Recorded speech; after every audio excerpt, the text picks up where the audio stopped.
Today we celebrated the 35th anniversary of departure of Imam Khomeini Rahmatullah Alayh اور آقا مہندی پوری کو اور عیرج الہی کو خراج تحسین پیش کرتے ہیں، اور ساتھ ہی ساتھ ہم یہ کہتے ہیں کہ امام خمینی آج بھی زندہ۔ السلام علیکم، میں ضمیر احمد انصاری اور آپ دیکھ رہے ہیں زیڈ نیوز فار یو۔ عرض یہ ہے کہ آپ نے اپنے channel Z news for you کو ابھی تک سبسکرائب نہیں کیا ہے تو سبسکرائب کریں اور ساتھ میں دیے ہوئے بیل آئیکن کو بھی دبائیں، جس سے ہماری آنے والی سبھی ویڈیوز کے نوٹیفیکیشن سب سے پہلے آپ کو مل سکیں۔ دکتر عیرج الہی سفیر محترم ہیں جمہوریہ اسلامی ایران در ہند ہستی۔ حضرات، آپ سے doctor Iraj Elahi the honourable ambassador of Iran to India آپ سے خطاب کرنے جا رہے ہیں۔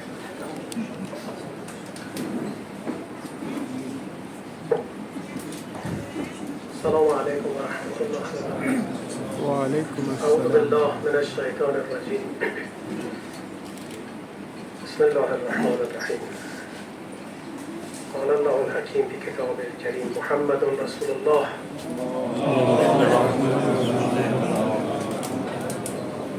والذین معه اشداء علی الکفار رحماء بینهم تراهم رکعا سجدا یبتغون فضلا من الله ورضوانا سیماهم فی وجوههم من اثر السجود ذلک مثلهم فی التوراة ومثلهم فی الانجیل كزرع أخرج شطأه فآزره فاستغلظ فاستوى على سوقه يعجب الزراع ليغيظ بهم الكفار وعد الله الذين آمنوا وعملوا الصالحات منهم مغفرة وأجرا عظيما۔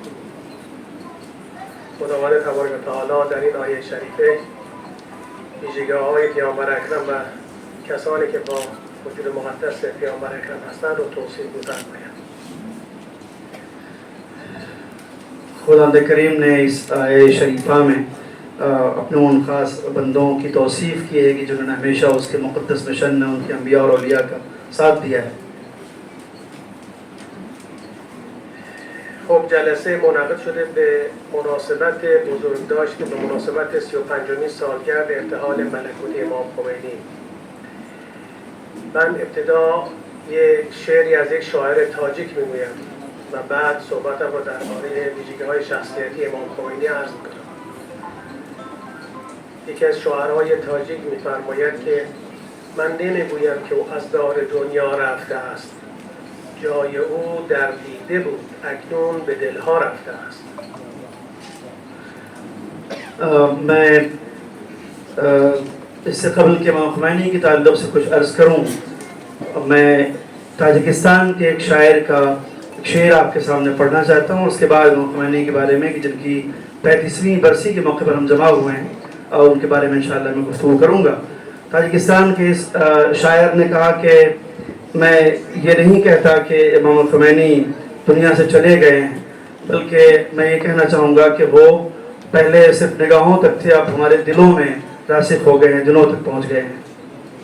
به راستی رمز و علت این که ما بعد از 35 سال همچنان داغ رحلت امام خمینی برایمان تازه است و هزاران کیلومتر دورتر از ایران، در هندوستان، در سریلانکا، در تایلند، در اروپا، در افریقا، در جای جای جهان به این مناسبت مجالس تعزیه برگزار می شود چیست؟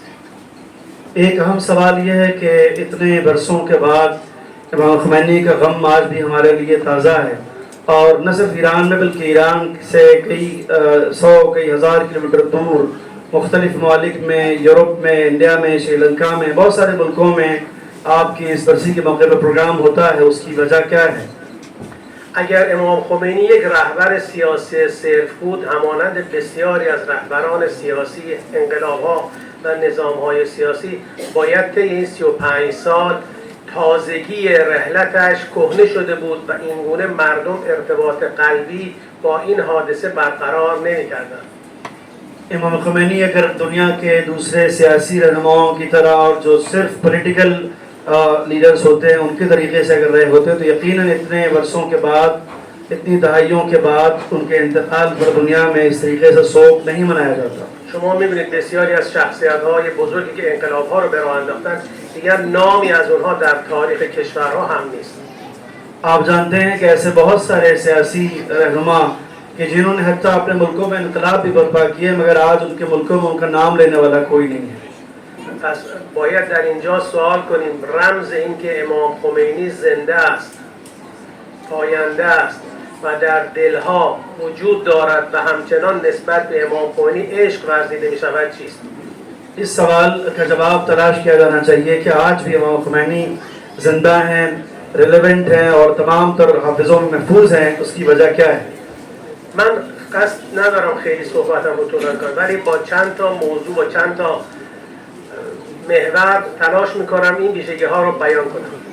میں بہت طولانی گفتگو نہیں کروں گا مگر کچھ باتیں ضرور امام خمینی کے تعلق سے عرض کرنا چاہوں گا. اولا امام خمینی چه کار کرد؟ این یه سواله. سب سے پہلے کہ امام خمینی نے کیا کیا؟ شخصیتی مثل امام خمینی به عنوان یک رهبر مذهبی در سال 1342 که میشه 1963 حرکتی رو به راه انداخت و متعاقب اون بعد از حدود 20 سال 25 سال یا 15 سال بعد از 15 سال موفق شد رژیم تابون دندان مسلح و وابسته شاهنشاهی در ایران سرنگون کنه. سب سے اہم بات جو شارٹ میں اور بہت مختصراً کہی جا سکتی ہے وہ یہ ہے کہ امام خمینی نے 1963 میں 1963 میں جو ایک تحریک شروع کی آپ نے اور اس کو 2 دہائی سے کم کے عرصے میں ایک ایسے شہنشاہی نظام کو کہ جو پورے طور سے لیس تھا اسلحوں سے بہت ہی ویل اکوپڈ تھا اسے اپنے اس نہضت تحریک کے بعد شکست دے دیا آپ نے. تا اینجای کار باز امام خمینی با بسیاری از رهبران سیاسی انقلاب‌ها مشترکه. یہاں تک پھر بھی امام خمینی کی جو تحریک ہے وہ دنیا کے بہت سارے انقلاب سے مشترک اور مشابہ نظر آتی ہے. ولی باز باید پرسید که چرا پس اگر تا این حدش هم مشترک است باز امام خمینی در دلها زنده است. پھر بھی یہ سوال اٹھتا ہے کہ پھر وہ کون سی چیز ہے کہ تمام مشترکات کے باوجود بھی امام خمینی آج بھی زندہ ہیں. من این علت این امر رو در چند محور عرض می‌کنم خدمت شما. میں اس کی علت کو اور اس کی وجہ کو چند نکات میں عرض کرنا چاہتا ہوں. اولین و مهمترین علت زنده بودن امام خمینی پیوند امام با اسلام ناب محمدی. پہلی جو بنیادی وجہ ہے وہ یہ ہے کہ امام خمینی کا تعلق دین اسلام سے. امام حرکتش رو بنمایه حرکت امام خمینی اسلام و تعالیم اسلام بود. اور امام خمینی کی تحریک اور جو بھی آپ کا پرائزر تھا اس کے پیچھے جو سبب ہے بنیادی وہ دین اسلام کی تعلیمات. اگر یک معادله ساده بچینیم که قرآن جاویدان است قرآن ابدی است اسلام هم به واسطه قرآن دین کامل و جاودانگی است پس حرکت امام خمینی و انقلاب اسلامی هم بایستی به دلیل اینکه مبتنی بر قرآن و اسلام است جاودان و پاینده باشه. قرآن کریم جو ہے وہ ہمیشہ رہنے والا ہے اور اس کے نتیجے میں اسلام بھی لازوال ہے. چنانچہ چونکہ امام خمینی کی تحریک اور ان کا نظریہ انہی دونوں پر مشتمل ہے لہذا اس کو بھی وہی ہمیشگی اور دوام حاصل ہے اور یہ نظریہ ہمیشہ زندہ رہنے والا ہے. برای به همین علت است که انقلاب اسلامی با وجود این همه توطئه علیه نظام مقدس اسلامی هر روز بالنده‌تر و شکوفاتر در سطح جهان نتایجش رو نشون میده. شاید یہی وجہ ہے کہ آج تمام تر دنیا سے بہت سارے معاشرے اور بہت سارے ٹکراؤ کے باوجود بھی آج یہ جو اسلامی انقلاب کا نظام ہے وہ ہر روز ترقیوں سے ہمکنار ہو رہا ہے. جدیدترین و بدیترین نتیجهش همین تظاهرات و حرکت‌هایی است که دانشجویان حتی غیر مسلمان دانشجویان حتی کسانی که اعتقادی شاید به خداوند ندارند در جای جای دنیا به خاطر همدردی با مردم فلسطین حرکت‌های اعتراضی را انداختند. اور اس کی مقبولیت کی جو آفاقی دلائل ہو سکتی ہیں اور جو یونیورسل امپلیکیشنز ہیں ان میں سے سب سے جو لیٹسٹ ہے وہ ابھی امریکہ میں ہونے والے پروٹیسٹ ہیں کہ جس نے ثابت کر دیا کہ یہ وہ نظریہ ہے کہ جس کے حامی وہ بھی ہیں کہ جو شاید دین اسلام پر نہ ہوں تقریبا همه نظریه پردازان غربی این حرکت‌های اعتراضی دانشجویان رو در سراسر جهان ملهم از انقلاب اسلامی و تعالیم انقلاب اسلامی و امام میدونن. تمام یورپین جو انٹلیکچوئلس ہیں وہ سب اس بات کو تسلیم کرتے ہیں کہ امریکہ میں ہونے والے پروٹیسٹ دراصل اس کی جو بنیاد ہے، اس کی جو روٹس ہیں، وہ اسلامی انقلاب کی تھاٹ پروسیس میں اور اس کے تفکر میں اس کی بنیادیں ہیں. پس انقلاب اسلامی برخلاف بسیاری از انقلاب‌ها دچار کهنگی و ایستایی نشده و نخواهد شد. چنانچہ یہ کہا جا سکتا ہے کہ انقلاب اسلامی ایران جو ہے وہ کبھی بوسیدہ ہونے والا اور پرانا ہونے والا نظریہ نہیں ہے. امام در شرایطی اسلام رو به عنوان پیشران یا موتور حرکت انقلاب قرار داد که اسلام در گوشه و کنار در لابلای کتابخانه ها و در قرآن در لابلای کتابخانه ها گرد و خاک میخورد و تقریبا مسلمانان کنج عزلت گزیده بودند. امام خمینی نے اس عالم میں یہ تحریک شروع کی کہ جب اسلام اور قرآنی تعلیمات جو ہے وہ لائبریری میں اور طاقوں میں رکھے ہوئے گرد و خاک کھا رہے تھے، امام خمینی نے اس دوران اسے زندہ کرنے کی کوشش کی. امام اسلام رو به بطن جامعه به عنوان یک پدیده زنده و حیات بخش وارد کرد. امام خمینی نے دین اسلام کو مین اسٹریم سوسائٹی میں اور سماج کا جو اصلی دھارا ہے اس میں نافذ کیا تاکہ دین کی تعلیمات کو عام لوگوں تک پہنچایا جا سکے. حالا اگر بگیم که اسلام نزد خداوند دین کامل است و دین آخرین دین و پیامبر اکرم خاتم الانبیا است، بنابراین حرکتی که مبتنی بر این آموزه ها باشد باید حرکت پایدار و با دوام و شکوفایی باشد. ظاہر ہے کہ قرآن کریم اور اسلام اور پیغمبر کی سیرت ہمیشہ رہنے والی ہے اور اٹرنل ہے، چنانچہ اس سے جڑا ہوا نظریہ اور اس سے جڑی ہوئی تحریک کو بھی ایسا ہی ہونا چاہیے. دومی ویژگی امام خمینی دشمن شناسی ایشون بود. دوسری جو اہم بات تھی امام خمینی کی وہ یہ کہ وہ دشمن کو بہت اچھی طرح پہچانتے. شما هر چقدر هم معتقد به خداوند باشید، به موجب همین آیه شریفی که عرض کردم بایستی دشمن رو بشناسید که نسبت بهش اشداء باشید. قرآن کی اسی آیت کی روزی جس کی تلاوت کی گئی ہے، اگر آپ دشمن کو نہیں پہچانتے ہیں تو اس کے تعلق سے وہ سختگیر رویہ آپ کا نہیں ہو سکتا. اگر دشمن رو نشناسد انسان دچار انحراف می شود. اگر انسان دشمن کو نہ پہچانے تو یقیناً وہ دھوکہ کھا سکتا ہے. امام از روز اول حرکت دشمن رو شناخت، به خوبی هم شناخت. امام خمینی نے شروع انقلاب میں ہی دشمن کو بہت قاعدے سے پہچان لیا. امام سه تا دشمن رو در دوره‌ای که امام حرکت رو شروع کرد بسیاری موضوعات جانبی رو به عنوان مسائل اصلی جامعه اسلامی مطرح می‌کردند.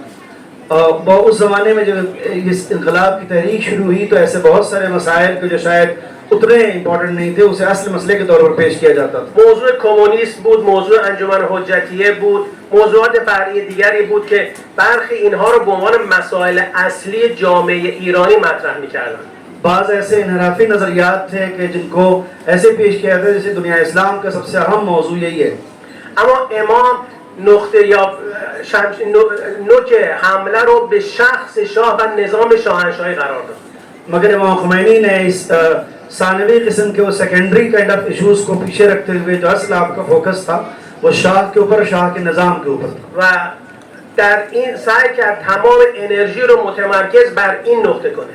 اور آپ نے کوشش کی کہ اپنی تمام انرژی کو، تمام قوت کو اسی پر متمرکز کریں.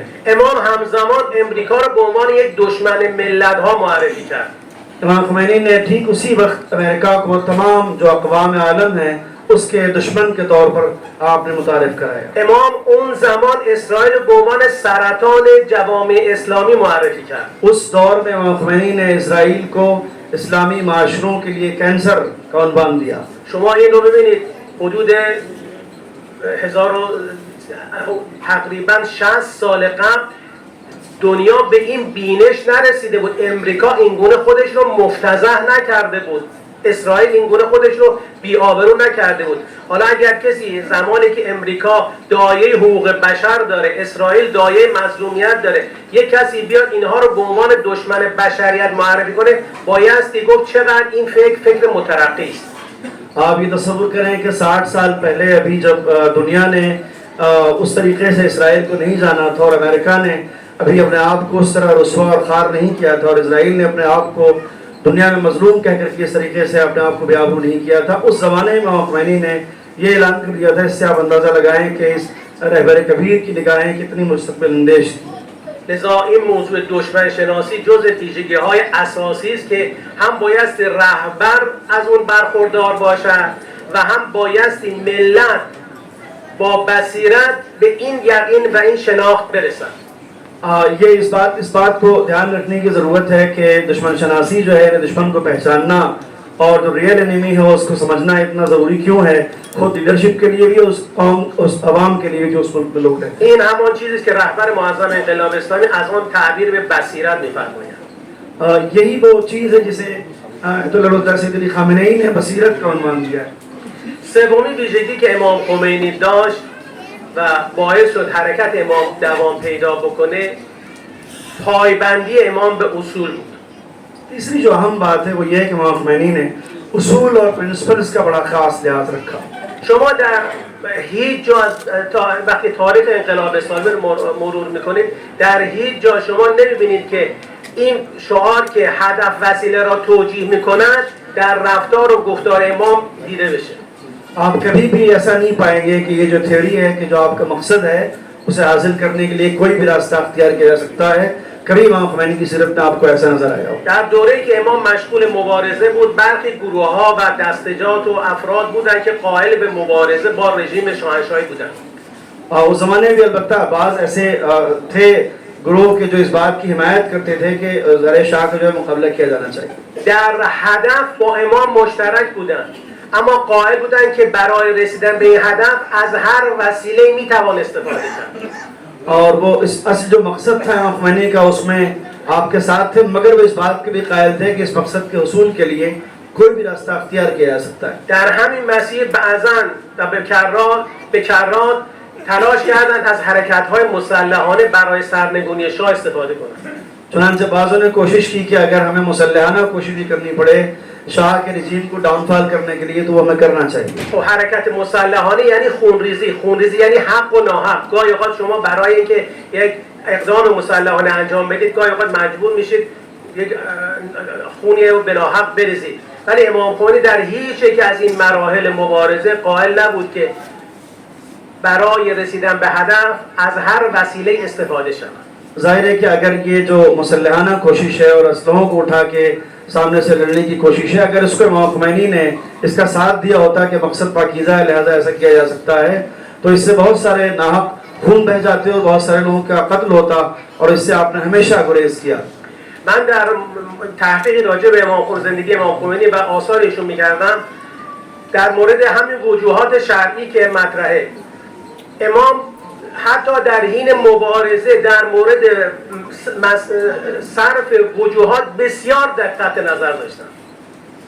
جو شرعی رقوم ہوتی ہیں اس سے متعلق امام خمینی اس زمانے میں بھی یعنی اس کرائسس کے دور میں بھی آپ نے بہت بے پناہ احتیاط برتی اس کے استعمال کے لیے.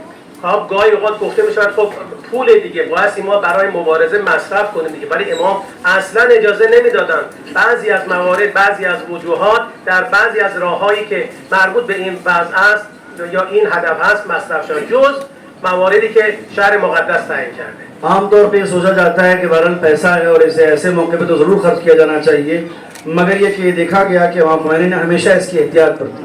چهارمین ویژگی که امام خمینی از اون برخوردار بود توجهش به مردم بود. اور چوتھی اور اہم بات یہ تھی کہ امام خمینی نے بہت ہی خاص توجہ رکھی ہمیشہ عوام کے لیے. خود تعبیر مردم بایستی در قاموس فرمایشات مقام معظم رهبری دید به چه معناست. خود عوام کے تئیں توجہ اور اہتمام کو دیکھا جانا چاہیے کہ امام خمینی نے کس قدر اس کے لیے اہتمام برتا ہے. امام وقتی که جایی که از مردم تعبیر میکند دو تعبیر اساسی داره. یه جا تعبیر میکنه از قشر فرودست جامعه که اونها رو در انقلاب مؤثر میدونه. امام خمینی نے عوام کے لیے دو بنیادی اصطلاحوں کا استعمال کیا ہے. اس میں ایک وہ طبقہ ہے جو انتہائی دبا کچا طبقہ ہے.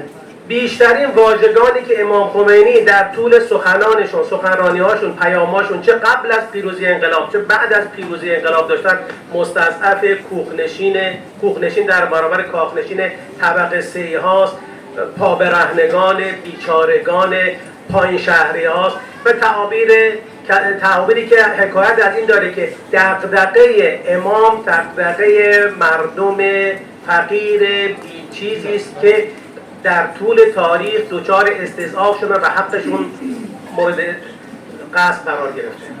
دو بنیادی اصطلاحیں ہیں جو امام خمینی نے انقلاب سے پہلے اور انقلاب کے بعد تک اس کا استعمال جاری رکھا. اس میں آپ نے ہمیشہ اس بات کی تاکید کی کہ معاشرے کے ایسے دبے کچلے لوگ کہ جو گویا جھوپڑیوں میں رہتے ہیں یا ننگے پاؤں چلتے ہیں اور ان کے سر پہ چھت نہیں ہے, ان تمام لوگوں کو بار بار ایڈریس کرنا یہ بتاتا ہے کہ امام خمینی کی نظر میں سماج کا وہ طبقہ بہت خاص توجہ کا حامل ہے کہ جو اس طریقے کی زندگی گزار رہا ہے اسے فراموش نہیں کیا جانا چاہیے. بعد از پیروزی انقلاب هم اولین نهادی که امام تشکیل دادن کمیته امداد امام خمینی.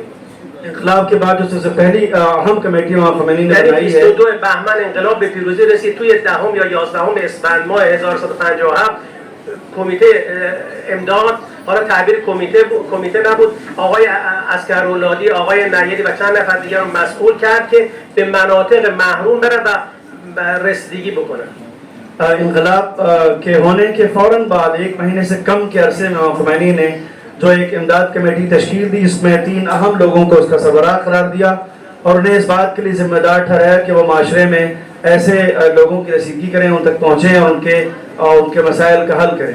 امام مردم را ولی نعمت و صاحب انقلاب و صاحب کشور می‌دانست. امام خمینی نے لوگوں کو انقلاب کا اصل مالک اور نعمتوں کا ضامن سمجھا. برخلاف برخی از نظام‌ها و حکام سیاسی که معتقدند مردم باید پیروی کنند از ما و از آنچه که وجود دارد و ما تصمیم می‌گیریم. درحال ہے کہ دنیا میں ہوتا ہی ہے عام طور سے کہ جو پولیٹیکل لیڈرشپ ہوتی ہے اس کا خیال یہ ہوتا ہے کہ لوگ صرف ہمیں فالو کریں اور ہم جو چاہیں وہ فیصلے لیں. امام می‌فرمودند این فقرا این مردم ولی نعمت ما هستند. امام خمینی نے بتایا کہ یہ جو عوام ہیں, جو لوگ ہیں, یہی ہماری نعمتوں کے اصل والی در ہیں. چارچوب چنین نگرشی بود که 50 روز بعد از پیروزی انقلاب اسلامی در هیچ کدوم از انقلاب‌های دنیا سابقه ندارد که مردم طی رفراندوم نوع نظام سیاسی کشوری که در اون انقلاب شده رو تعیین کنند. دنیا میں کہیں بھی ایسا نہیں ہوا ہوگا کہ کسی بھی ریولوشن, کسی بھی انقلاب کے 50 دن کے بعد اس کنٹری میں ریفرینڈم ہو اور لوگ خود طے کریں کہ انہیں کس طرح کی حکومت چاہیے. امام می‌فرمودند جمهوری اسلامی نه یک کلمه کم نه یک کلمه زیاد، ولی نگفتن جمهوری اسلامی را من میگویم و مردم بپذیرید. امام خمینی نے یہ لفظ دیا جمہوریت اسلامی کا, مگر اس کو ایسا نہیں کہا کہ سب کو قبول کرنا ضروری ہے, کوئی امپوز نہیں کیا اس کو. دستور دادند که طی رفراندوم مردم آنچه که مد نظرشون هست رو به رأی بگذارن، رفراندوم بگن آره یا نه، ولی خودش به عنوان یک فرد، ایشون همیشه میفهمن من به عنوان یک فرد یک رأی بیشتر ندارم. آپ نے اسے گویا ملک کے سامنے پرپوز کیا, اسے سامنے رکھا اور اس کے بعد کہا کہ میری صرف ایک رائے ہے, وہ میرا اپنا ووٹ ہے, آپ کے لیے لازمی نہیں ہے کہ آپ یا حتمی طور پر یقینی طور پر اسے قبول ہی کریں. در از صورت سخن گفتن درباره امام خمینی و سجایای اخلاقی و عرفانی و سیاسی ایشون زمان موسعی می‌طلبد. ظاہر امام خمینی کے اوصاف سے متعلق اگر بات کرنا ہو اس کے لیے بہت زیادہ وقت درکار ہے. ولی ما معتقدیم که شجره نهالی که امام خمینی در حدود 60 سال پیش بذرش در سرزمین ایران کاشت و در سال 57 از زمین رویید و طی 45 سال گذشته بارور شده، به تدریج نهال به درخت تناوری تبدیل شده که به تدریج دنیا از نتایج و ثمرات شیرین اون برخوردار خواهد شد. پر امام خمینی نے تقریباً 60 برس پہلے جو پودا لگایا تھا اور اس کے بعد یہ آج ایک تناور درخت میں تبدیل ہو گیا ہے اور آج اس کے جو ثمرات ہیں وہ دنیا میں پہنچ رہے ہیں. من به عنوان سفیر جمهوری اسلامی ایران افتخار میکنم که در کشور هندوستان در جمع دلباختگان و عاشقان انقلاب اسلامی هستم. مجھے بہت اس بات پر فخر ہے کہ میں ایک ایسے ملک میں اپنے ملک کا ایمبیسڈر ہوں کہ جہاں امام خمینی کے انقلاب کے ایسے دلدادہ اور عاشق رہتے ہیں. ما به شما افتخار میکنیم. ہمیں آپ پر ناز ہے. شما بزرگترین سرمایه و داشته جمهوری اسلامی ایران هستید. آپ ایران اسلامی کا سب سے بڑا اسیٹ اور سرمایہ ہیں. ما و شما باید قدر خود را بدانیم که در مسیری خدایی گام برمی‌داریم. ہمیں اپنی قدر کرنی چاہیے کہ ہم اللہ کی راہ میں قدم بڑھا رہے ہیں. مسیری که سعادت دنیا و سعادت آخرت در آن نهفته است. ایسا راستہ ہے کہ جس کے اندر دنیا و آخرت دونوں کی سعادت مندی ہے. تشکر و السلام علیکم و رحمت. بہت شکریہ آپ کا. علیکم السلام.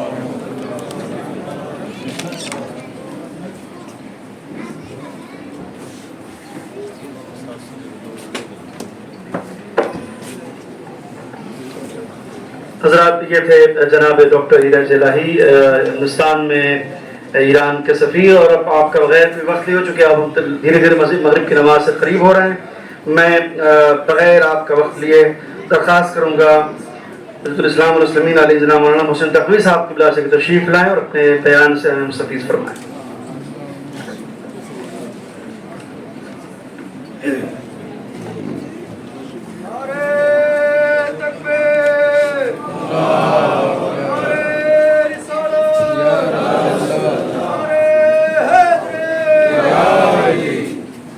بسم اللہ الرحمن الرحیم. امام خمینی رضوان اللہ علیہ کی شخصیت، آپ کی خدمات کے حوالے سے میں سمجھتا ہوں کہ ایک وسیع موضوع ہے.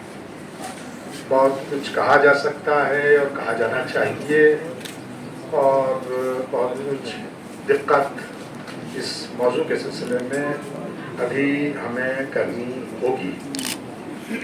بہرحال اس سلسلے میں آپ کے وہ ارشادات جو آپ نے مسئولین محترم کو نصیحت کرتے ہوئے کیے وہ ہمارے پیش نظر ہوں، اس کے متعلق گفتگو ہو. آپ کی تحریروں میں خدمت خلق کے عنوان سے جہاں جہاں آپ نے گفتگو کی ہے اس کے اوپر غور و فکر ہو، اور میں سمجھتا ہوں کہ ان تمام چیزوں سے بالاتر کہ انسان کے الفاظ، اس کی باتیں جو ہے وہ بہت قیمتی ہو سکتی ہیں، لیکن اس سے زیادہ قیمتی انسان کے لیے یہ ہوتا ہے کہ وہ جو باتیں وہ کر رہا ہے وہ عملی میدان میں کتنی ثابت ہو رہی ہیں. امام خمینی رضوان اللہ علیہ کی زندگی میں سمجھتا ہوں کہ اگر اس عنوان سے اگر دیکھیں تو ہمیں ان کی زندگی کا ہر ورق خدمت خلق میں ڈوبا ہوا نظر آتا ہے. امام خمینی کا وہ سب سے بڑا اس عالم انسانیت کو کنٹریبیوشن جو انقلاب کی صورت میں ہے. انقلاب اسلامی ایران مسلسل خدمت خلق کا فریضہ انجام دے رہا ہے. یہ انقلاب حکومتوں کا صرف ظاہری طور کے اوپر بدل جانا نہیں تھا، یعنی ایک حکومت جائے، ایک کی حکومت جائے، دوسرا اس کی جگہ گھیر لے، یہ انقلاب نہیں تھا. انقلاب کچھ طبقات کو لے کر سبز باغ دکھائے گئے ہوں، اور تو یہ بھی انقلاب کی روح نہیں تھی. انقلاب کا مقصد یہ بھی نہیں تھا. انقلاب اسلامی تعلیمات اور اسلام کی خاطر بپا ہونے والا انقلاب تھا، اور اسلام کا اور خدمت خلق کے درمیان کیا رشتہ ہے اس سے پہلے کئی مقررین کی تقریریں بہرحال اس سلسلے میں میں سمجھتا ہوں کہ کفایت کرتی ہیں. خیر الناس انفعهم للناس، یعنی لوگوں کے درمیان سب سے بہتر انسان وہی ہے کہ جو دوسرے لوگوں کے لیے جو ہے انسانوں کے لیے، یہ بات یہاں جو ہے وہ اسلام کی بھی نہیں کی جا رہی کہ مسلمانوں کے لیے مفید ہو، بلکہ انسانوں کے لیے مفید، انسانیت کے لیے مفید ہو، وہ آدمی جو ہے وہ سب سے اچھا ہے پیغمبر کی نظر میں. تو بہرحال یہ انقلاب آج بھی جاری ہے، اور میں سمجھتا ہوں کہ یہ امام خمینی کی زندگی میں ایک خیر جاریہ والی صورتحال جو ہے وہ ہے. آج بھی خدمات یعنی خلق جو ہے وہ آج بھی امام خمینی کی ذات سے جاری اور ساری ہے. اور یہ انقلاب جب تک رہے گا، اور انشاءاللہ رہے گا، اور آخری انقلاب، انتہائی انقلاب جب ظلم و جور کا خاتمہ ہو کر عدل و انصاف کی حکومت دنیا کے اندر قائم ہوگی، میں سمجھتا ہوں کہ یہ انقلاب اس وقت تک جاری رہے گا. یعنی امام خمینی رضوان اللہ علیہ کی خدمات اس وقت تک جاری رہے گی. اور شہید ان شہدائے خدمت، یہ شہدائے خدمت سننے کے بعد جو ہے وہ ہم اپنے اگر ہندوستانی تناظر میں اگر دیکھتے ہیں